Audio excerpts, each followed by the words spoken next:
Hello, everyone, and welcome to this new episode of Inspiring Our World. It's Julie Tara here, and today I'm going to be talking with you about how microplastics affect indoor and outdoor air. When we talk about microplastics, it's generally in the context of water pollution, since plastics, as they take hundreds of years to break down, systematically leach from landfills into our waterways.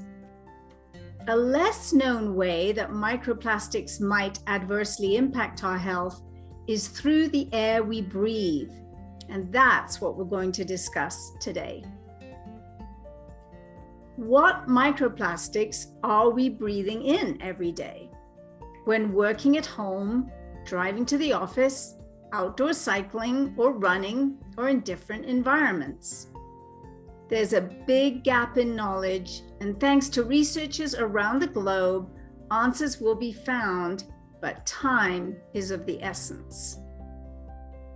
The American Lung Association's Chief Medical Officer, Albert Rizzo, poses the analogy between the decades-long effort to convince the government that smoking causes cancer and the current attempts to prove the adverse reactions caused by inhaling and ingesting microplastics.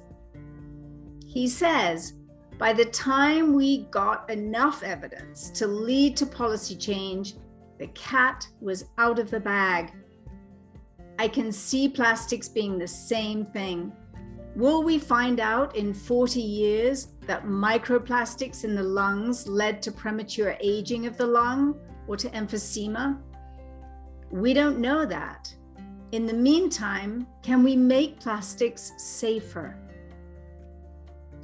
Plastics continue to fragment in the environment, shredding into fibers even finer than a strand of human hair, and therefore easily airborne and inhaled. Realistically, we live in a cloud of airborne dust particles, and our bodies have grown accustomed to them. However, people with dust allergies and/or those who are asthmatic show visible signs of suffering. Add microplastics to the mix of airborne dust, and the results may well be concerning. This spring, scientists from the Netherlands and the United Kingdom announced they had found tiny plastic particles in living humans in two places where they hadn't been seen before, deep inside the lungs of surgical patients and in the blood of anonymous donors. Together, the study signaled a shift in the focus of concern on airborne microplastics. Dick Verhaak, a professor emeritus of ecotoxicology at the Vrije Universiteit Amsterdam and co-author of the blood study, says plastics should not be in your blood. We live in a multi-particle world, so the trick is to figure out how much plastics contribute to that particle burden and what does that mean. In both studies, the plastic particles found were primarily smaller than 1 micrometer, small enough to have been inhaled. Whether such particles can pass from the blood into other organs, especially into the brain, which is protected by a unique dense network of cells that form a barrier, isn't clear. We know particles can be transported throughout the body via the river of blood, Verhaak says. The lung study done at University of Hull in the UK showed just how intrusive airborne particles can be. Researchers were stunned to find the highest number of plastics of various shapes and sizes embedded deep in the lower lung lobe. One of the fibers was 2 millimeters long. You would not expect to find microplastics in the smallest parts of the lung with the smallest diameter, says Hull environmental ecologist Jeanette Rothwell. And according to Kari Nadeau, a Stanford University physician and director of allergy and asthma research, the particles identified in the University of Hull lung study are known to be toxic to humans and have caused lung irritation, dizziness, headaches, asthma, and more. Another team at the University of Plymouth in the UK decided to compare the threat from eating contaminated wild mussels in Scotland to that of breathing air in a typical home. They concluded that people would take in more plastic by inhaling tiny, invisible plastic fibers floating in the air around them, fibers shed by their own clothes, carpets, and upholstery, than they would by eating the mussels. The entire month of May is designated as National Asthma and Allergy Awareness here. So we'll continue to explore various facets of air and its effects on our health, our energy levels, and quality of life. I want to share here a few tips of just how I daily cultivate my immune system, and perhaps some of them you may have thought of, I'm sure, and some of them perhaps not, and maybe they'll be helpful. First of all, we need nature in different forms to stay healthy and bolster our immune system. All the elements are needed: earth, magnetism, grounding, air, to breathe is to live, fire, the sun, and water, hydration, is critical.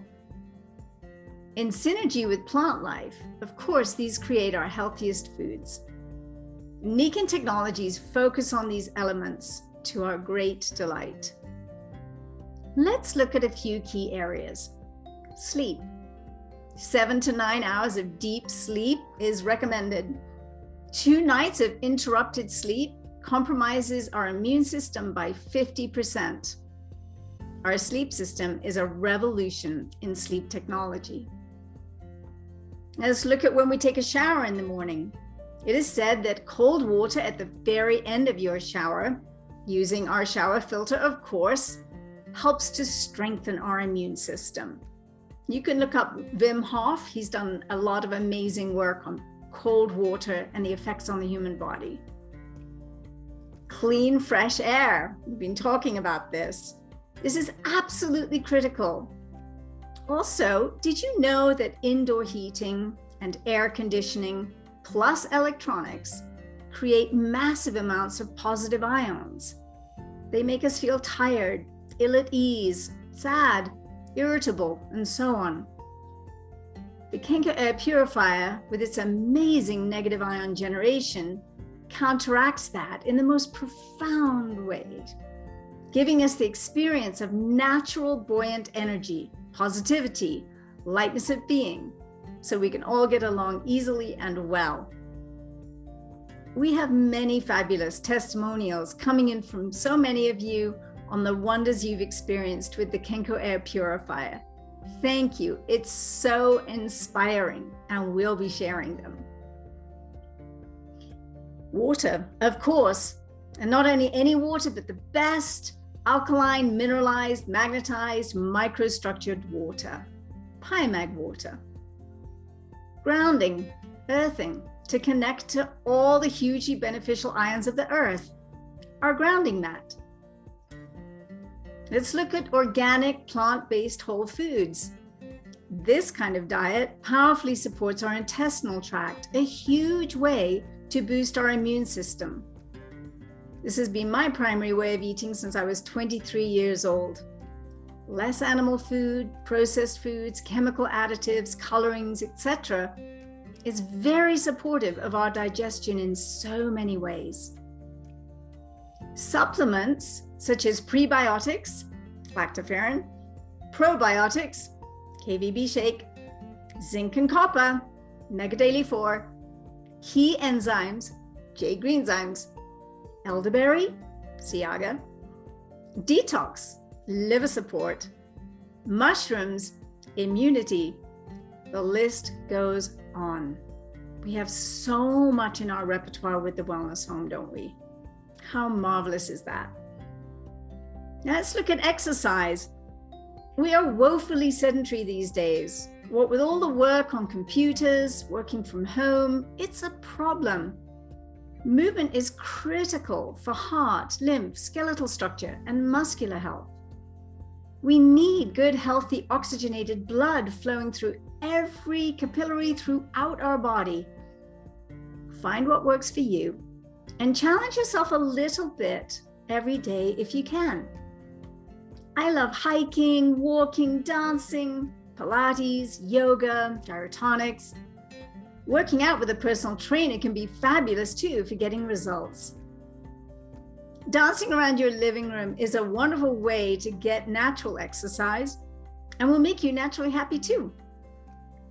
I would add that singing is wonderful for cultivating radiant health. The vibration of the singing voice moves through the entire body, waking it up. So sing happy songs daily if you can. And don't worry about whether you think you can sing or dance. The truth is, we all can naturally sing and dance. Just look at the tribal peoples of the world. They haven't forgotten, but we have forgotten. And sometimes we feel shy and awkward. Just do it all by yourself if you need to. You'll feel great, I promise you. Now, nature. We've got to get out into nature if we can. Also, this way we get vitamin D naturally from the sunlight. Walk without sunglasses on if you can, as that sunlight needs to come in through the eyes as well as on the skin. This sets off a cascade of internal processes to keep us healthy. We are grossly malilluminated, and we need to correct that for true radiant well-being. Gardening is a lovely way to get outside and produce beautiful food or flowers too. Meditation, stillness, prayer. These quiet times are very, very important to counteract stress, cortisol, norepinephrine, and they help us reconnect to the all that is, the heart of the universe, spirit, God, whatever you call the oneness. So crucial for well-being. Positive relationships with loved ones and friends is of huge benefit. We've seen this clearly, especially recently, that isolation can lead to great loneliness and our immune system suffers greatly.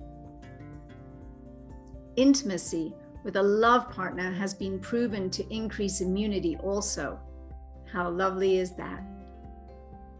Though we are using social media as a wonderful way to build connections and businesses, what other kind of media are we absorbing? How about a media fast? Be very mindful of how much media you take in and also the quality. Is it positive and uplifting? Or is it a low vibration, waste of time that makes you feel sad, depressed, angry? Fasting from media might be just what you need. It may do you the world of good. We're sensitive. We get affected by things easily, and this can really compromise our immune system if we're taking in the wrong media diet over and over again. There are many more things we could discuss here, but this is it for now. Thanks so much for listening, and please don't forget to subscribe, like, comment, and share these podcasts with others as you go about your days. We'll connect again next week. Thanks so much, and bye for now.